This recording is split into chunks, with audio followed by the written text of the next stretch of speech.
Why did a man from the distant land of Carthage manage to shake the very foundations of the mighty Roman Empire? What drove him to challenge the greatest power in the world? And why, with all his victories, did he fall short of his ultimate goal? Hannibal Barca was a force unlike any the Roman Empire had ever faced. In turn 18 BC, he led an audacious campaign that became legendary, crossing the unforgiving Alps with his army, including war elephants, to strike at the heart of Rome. His march was not just an invasion. It was a declaration of war that would send shockwaves across the ancient world. In battle after battle, he inflicted devastating defeats on the Romans, most notably at the Battle of Cannae, where he annihilated one of the largest Roman armies ever assembled. To the people of Carthage, Hannibal was a hero, an invincible commander whose brilliance on the battlefield seemed to defy the odds. Yet despite his genius and his victory after victory, Hannibal's ultimate aim, to break the back of the Roman Empire, would never be fully realized. His story, filled with triumph and tragedy, would resonate for centuries. Hannibal's name became synonymous with defiance, strategy, and relentless ambition.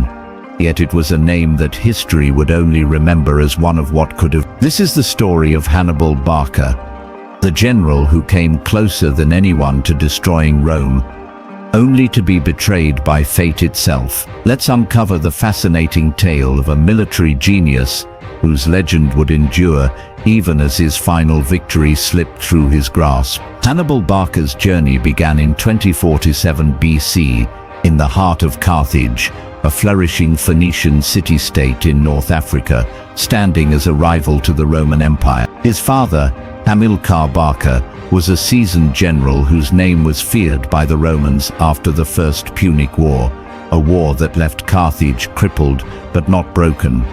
The city had tasted defeat, but Hamilcar's resolve was unshaken. He knew that to survive, Carthage must rise again, and the key to its resurgence lay in the blood of his sons. From an early age, Hannibal was immersed in the art of warfare, not just as a soldier, but as a leader. His father's lessons were brutal, yet formative. At the tender age of 9, young Hannibal swore an oath that would define his life: to never seek peace with Rome, to always seek vengeance. This wasn't just a promise to his father, it was a pledge to the very essence of his soul, an oath that would drive him into a war that would echo through history. His father's influence was more than just military training. It was an indoctrination into an unyielding desire for revenge. Hannibal was not a mere soldier, he was a strategist, a tactician, and a philosopher of war. He didn't simply learn how to fight, he studied how to break the spirit of his enemies, how to manipulate and outthink them. As he grew older, so did his reputation. He was not content with the conventional strategies of his time. He sought to understand the very psychology of battle. Rome's strength wasn't just in its armies, it was in its heart. Hannibal knew that if he was to defeat Rome, he had to attack its soul, not just its soldiers. His youth was spent absorbing every possible lesson, studying not only the art of war, but the art of manipulation, the mind games that could break an empire. Hannibal's rise wasn't just about physical might, it was about mental dominance. As he honed his intellect, his mind became a weapon, capable of piercing through the dense fog of Roman arrogance. His ability to read the battlefield, anticipate his enemies' moves and create chaos was To the people of Carthage, Hannibal was a force to be reckoned with, but to the Romans he was a growing nightmare, a threat they couldn't yet see, but could feel lurking in the shadow. The boy who once swore an oath at his father's side was now becoming the man who would tear Rome apart, piece by piece. With each passing day, he became a living embodiment of the revenge his father had dreamed of. A man destined to challenge an empire, to change the course of history forever. And as Hannibal looked out over the rugged terrain of Carthage, he knew one thing above all: Rome would never see him coming. By the age of 26, Hannibal Barca had already proven himself to be a leader far beyond his years. After the death of his father, Hamilcar, the mantle of command fell to Hannibal, and with it, the weight of Carthage's future. At this critical juncture, Carthage was caught in a precarious position. The city-state, still reeling from the devastation of the First Punic War, had begun to recover, but its rivals, especially Rome, were growing ever stronger, consolidating their power in the Mediterranean. Hannibal understood the delicate balance that Carthage was teetering on. The uneasy peace with Rome was fragile, and he knew the Romans would not rest until they had secured their dominance over the Mediterranean once and for all. Carthage's holdings in Spain were strategically important, but they were under constant threat. Rome, ever hungry for expansion, had already begun to encroach on these territories. For Hannibal, this was more than just a political dilemma. It was an opportunity for vengeance, a chance to right the wrongs of the past and strike at Rome's very heart. The peace between Carthage and Rome was anything but stable. The embers of the First Punic War still smoldered, and Hannibal had felt the sting of defeat through the loss of his father. Rome had won the war, but it had not broken Carthage's spirit, nor had it crushed the hunger for retribution that burned in the heart of its people. With each passing day, Rome's influence spread, and Hannibal's rage simmered beneath the surface, fueling his every move. The political climate had become a ticking time bomb. Hannibal could not sit idly by while Rome expanded its grasp. Rome had interfered in Carthaginian holdings in Spain, and this, for Hannibal, was the spark that would ignite the fuse. It was not just a matter of defending Carthaginian territories anymore. It was about preventing Rome from becoming the uncontested power in the Mediterranean. He knew that in order to prevent further encroachment, he would need to strike first, to take the battle to Rome before they could take it to him. In a decision that would forever alter the course of history, Hannibal gathered his trusted generals, soldiers, and mercenaries, and made a move that would send shockwaves through the ancient world. This was no ordinary military campaign. It was a daring gambit, one that carried with it the weight of an entire civilization's fate. With the support of his loyal troops and the determination to avenge his father, Hannibal set his sights on Rome itself. His objective was clear. He would march across the Alps, invade Italy, and confront the Romans on their own soil. This would be the ultimate test of his resolve. The very idea of marching an army from Spain across treacherous terrain and into the heart of the Roman Empire was audacious beyond measure. But Hannibal had something that the Romans did not yet comprehend.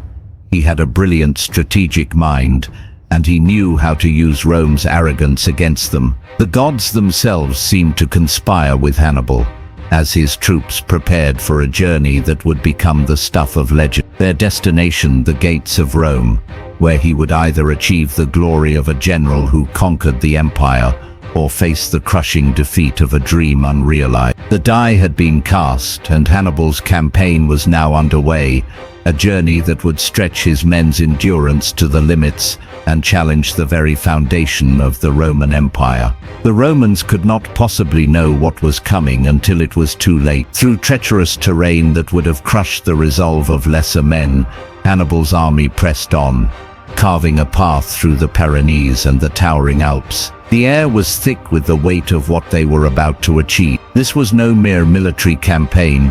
It was a statement, a defiant roar aimed directly at Rome. As Hannibal's soldiers emerged from the misty heights of the Alps, they did not simply cross into Italy, they shocked the ancient world. Rome, the indomitable empire that had never known defeat on its own soil, was now faced with a nightmare from the east. Hannibal's name was whispered in fear across Roman Senate halls, for they knew this was not a simple skirmish. This was an invasion led by a man with a singular vision and the will to see it through to the bitter end. For the first time in centuries, Rome would have to defend itself, not in distant provinces, but on the very land it had worked so hard to dominate. But Hannibal's army wasn't just any collection of soldiers. This was a military force forged in the crucible of necessity, a band of warriors drawn from across the ancient world. His ranks were filled with diverse mercenaries, African cavalry and war elephants,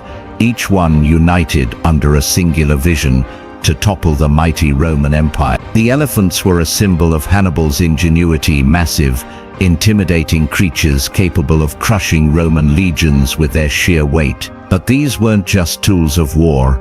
They were part of Hannibal's broader strategy to instill fear and terror into the hearts of his enemy. His force was a blend of cultures and combat styles, creating a dynamic and unpredictable fighting machine. Hannibal's genius was in his ability to lead such a diverse group, molding them into a disciplined and cohesive unit that would go on to challenge Rome's superiority in ways that no one had ever anticipated. Hannibal's tactical brilliance had never been more evident than in the battles that followed his arrival in Italy. At the Battle of Trebia, he lured the Roman forces into a trap, using the winter cold to his advantage. The Romans, desperate to retaliate, marched into the valley, only to find themselves surrounded. Hannibal's forces struck with deadly precision, obliterating their foes and proving that he was a master of battlefield tactics. But it wasn't just his cunning that set him apart. It was his ability to adapt to any situation, to seize opportunities when others would falter. In the Battle of Lake Trasimene, Hannibal orchestrated one of the greatest ambushes in military history. With a strategic use of the terrain, he trapped the Roman army against the lake, cutting off their escape. As dawn broke, the Romans were caught completely off guard, and by the end of the day, they had suffered one of the most crushing defeats in their history. With each victory, Hannibal drew closer to Rome, and with each victory he shifted the balance of power in the Mediterranean world. Despite Hannibal's unprecedented successes, Rome was not an empire that could be brought to its knees so easily. It was a state built on resilience, with a military structure designed to absorb blows and rise again. The Romans knew that Hannibal's victories had shattered their confidence, but they also knew that it would take more than a single man to destroy them. Enter Scipio Africanus, a Roman general who would become Hannibal's greatest adversary. Scipio was not just any commander, he was the embodiment of Roman determination, a man determined to stop Hannibal's conquest at all costs. Where others had faltered, Scipio would not. His name would become synonymous with Roman resilience, and he would be the one to challenge Hannibal on the battlefield in a way that no one had before. The stage was set for a conflict of titanic proportions, one that would determine the fate of the Mediterranean world. The pressure was mounting on Hannibal, who had already made the Roman legions bleed. Yet despite his triumphs, the Romans were not broken. They were evolving, adapting, and preparing to fight back with all the fury of an empire whose survival was on the line. In 216 BC, Hannibal's military genius reached its zenith at the Battle of Cannae. Rome, desperate to regain control, sent its largest army ever to crush the Carthaginian force. What followed was one of the most brilliant and devastating tactics in military history. Hannibal, with his deep understanding of warfare and human nature, lured the Romans into a trap they could never have foreseen. His forces, though outnumbered, used the terrain and his deceptive strategy to their advantage. The Roman army, arrogant in its belief of invincibility, marched straight into Hannibal's meticulously planned double envelopment. With swift precision, Hannibal surrounded the Romans on all sides, and the battle turned into an unimaginable slaughter. In one day, Hannibal destroyed 70,000 Roman soldiers, almost their entire army, leaving the once proud Roman legions broken and humiliated. The carnage was so complete that Rome's leadership was left in disbelief. It was a military triumph that would be remembered for centuries. For Hannibal, it was the perfect execution of his vision, a victory so complete that it seemed like nothing could stand in his way. But this was not the end of the story. Despite Hannibal's triumph, Rome's entire strategy of defense lay in ruins, and the city's leaders knew they had to react. Yet, for all his brilliance, Hannibal faced an insurmountable obstacle. He was not merely fighting an army, he was fighting an empire. Rome, though wounded, was far from defeat, and despite his overwhelming victory at Cannae, Hannibal understood that the road to Rome was not one that could be won with battlefield victories alone. He had destroyed Roman legions, but he had not shattered their will to fight. What Hannibal needed now was more than just victories. He needed reinforcements, allies, and the political maneuvering to sustain his campaign. Without the support of Carthage and the ability to garner support from the various nations and factions that feared Rome's rise, Hannibal was isolated. His brilliant campaigns in Italy, though impressive, began to feel like a war of attrition. The Romans could replace their losses while Hannibal's forces were stretched thin. Without the resources to sustain such a prolonged conflict, this was the dark reality of war. A victor with no reinforcements is eventually destined to falter, no matter how brilliant his tactics. Hannibal's victory at Cannae would echo through the centuries as one of the greatest military accomplishments in history. But for Hannibal, it marked the beginning of his downfall. The thrill of victory quickly faded as the strategic reality set in. Carthage, despite its initial support, failed to send the reinforcements that Hannibal so desperately needed. He was left to fight a war of attrition in a land far from home, with his forces growing weary and his supplies dwindling. Though his name was revered across the ancient world, the political landscape of Carthage left him exposed. Unlike his Roman adversaries, who rallied behind their cause with unyielding unity, Hannibal found himself increasingly isolated. The lack of resources, combined with the Romans' ability to recover and regroup, made it clear that even a general as brilliant as Hannibal could not single-handedly bring down Rome. In the end, Hannibal's failure to capitalize on his extraordinary victory would be his undoing. Cannae, for all its brilliance, would become the high point of his campaign, one that would eventually give way to a slow, bitter retreat. What began as the promise of Carthage's revenge would end as a tragic reminder that in the grand theater of war, victory alone is rarely enough to win the final battle. As the years wore on and the seasons changed, Hannibal's once unyielding campaign began to falter.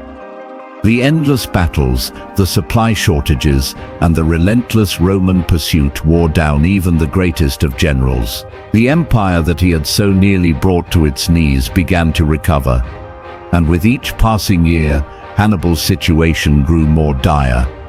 By 2020 BC, the Romans had regrouped under the leadership of Scipio Africanus, the man who would come to symbolize Rome's resilience. The two generals, once titans of warfare, were now set to clash in what would be the final confrontation of the Second Punic War, the Battle of Zama. The battle would take place on the plains of North Africa, and it would determine the fate of Hannibal, Carthage, and perhaps the Mediterranean world itself. Despite his previous triumphs, despite his unmatched military genius, Hannibal could not withstand the full might of Rome forever. Scipio, having learned from the mistakes of the past, adapted his strategy to neutralize Hannibal's most powerful weapon, the war elephants.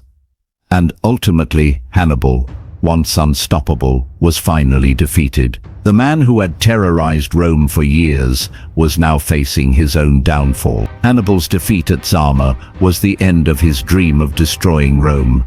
But it was only the beginning of a tragic chapter in his life. Though he fought valiantly, his fall was inevitable. In the face of this final defeat, and with Carthage's power shattered, Hannibal was forced to retreat. The victorious Romans demanded his surrender, and in the aftermath of his loss, the once mighty general found himself a prisoner, not of the battlefield, but of his own fate. The Roman Senate, ever vengeful, declared Hannibal an enemy of the state and placed a bounty on his head. He became a hunted man, his every move watched, his freedom gone. Even in exile, he never stopped thinking of Rome, of the empire that had once been so terrified of him, now thriving in his absence. His life was a constant reminder that even the greatest of warriors can fall, and that the cost of defying an empire is often the loss of everything one holds dear. He had lost his dream, his freedom, and ultimately, his place in history. Hannibal's exile was marked by a life of bitterness and despair, a stark contrast to the glory he had once known. He moved from place to place, seeking refuge in various kingdoms, but Rome's reach was long, and his reputation preceded him. The once great general was now a shadow of his former self, haunted by his past and hunted by the Roman authorities. Some say that, unable to live with the shame of defeat and the pressure of constant pursuit, Hannibal turned to poison, taking his own life to avoid the humiliation of capture. Others claim that his enemies, ever vigilant, poisoned him to end the threat he represented once and for all. The exact cause of his death remains a mystery, and the truth may never be known. But what remains undeniable is Hannibal's legacy, one that has transcended time. His name is forever etched in the annals of history, his strategic brilliance studied in military academies, and his courage and defiance against Rome celebrated as the pinnacle of resistance. Though his life ended in tragedy, Hannibal's spirit lives on, a testament to the man who came so close to bringing down the greatest empire the world had ever known. Though Hannibal never achieved the final victory he so relentlessly sought, his name has endured the test of time. His legacy is not defined by the battles he lost, but by the brilliance he exhibited on the battlefield, a brilliance that continues to captivate and inspire military minds across the world. In military schools today, his tactics are studied with awe and reverence. Generals, soldiers, and strategists still turn to the legendary Carthaginian commander to understand the power of innovation, the art of deception, and the unwavering will to challenge even the most formidable empire. Hannibal's story is a testament to the fact that even in the face of failure, a name can endure, a name tied not to an end, but to a legacy of unyielding defiance and genius. His influence stretches far beyond the ruins of the battlefield, embedded in the very fabric of military history and strategy. Hannibal's story is more than just a tale of war and conquest. It is a story of defiance, intelligence, and resilience. He fought not just with his soldiers but with his mind, constantly outthinking, outmaneuvering, and overwhelming his enemies. His understanding of strategy, his ability to adapt to changing circumstances, and his gift for turning the tides of battle were unmatched in his time. While the world around him crumbled, Hannibal remained unbroken, a man driven by a singular vision to avenge his people and challenge an empire that seemed invincible. His determination, his ability to recover from defeat, and his refusal to ever back down serve as enduring lessons to all who face adversity. Even though his dream of defeating Rome was unfulfilled, his tactical innovations still serve as the foundation of modern military strategy, teaching us that intelligence and ingenuity can sometimes be the most powerful weapons of all. Even in defeat, Hannibal became a symbol of strength, vision, and defiance. His name is forever tied to the epic struggle between Rome and Carthage, representing the clash of two civilizations with vastly different approaches to power. To the people of Carthage, he was a hero who stood tall against the overwhelming might of Rome. To the Romans, he was a shadow, a constant reminder of their vulnerability and the price of arrogance. Today, his legacy endures as an icon of resistance against oppression, an enduring symbol of the underdog who dares to challenge the greatest powers of the world. His story is a timeless reminder that even in the face of overwhelming odds, the fight for freedom, honor, and justice is always worth waging. Hannibal's name will forever echo through the corridors of history as a testament to the strength of the human spirit. What would you have done in Hannibal's place? Would you have dared to take on the mighty Roman Empire knowing the odds were stacked against you? Would you have crossed the Alps with nothing but sheer will and a dream of victory? Or would you have hesitated, seeing the insurmountable challenges ahead? Hannibal's story is one of ambition, brilliance, and an unshakable belief that one man could change the course of history. It challenges us all to think, when faced with the impossible, would we rise to the occasion, or would we accept the fate set before us? Subscribe for more legends from the ancient world and uncover the untold stories of the greatest figures in history. Comment below, who do you think was the greater general, Hannibal or Scipio Africanus? Share your thoughts on who would have won if the tides had turned. Like and share to keep Hannibal's story alive and inspire others with the tale of one of history's most fearless and brilliant leaders. Let the world remember his name.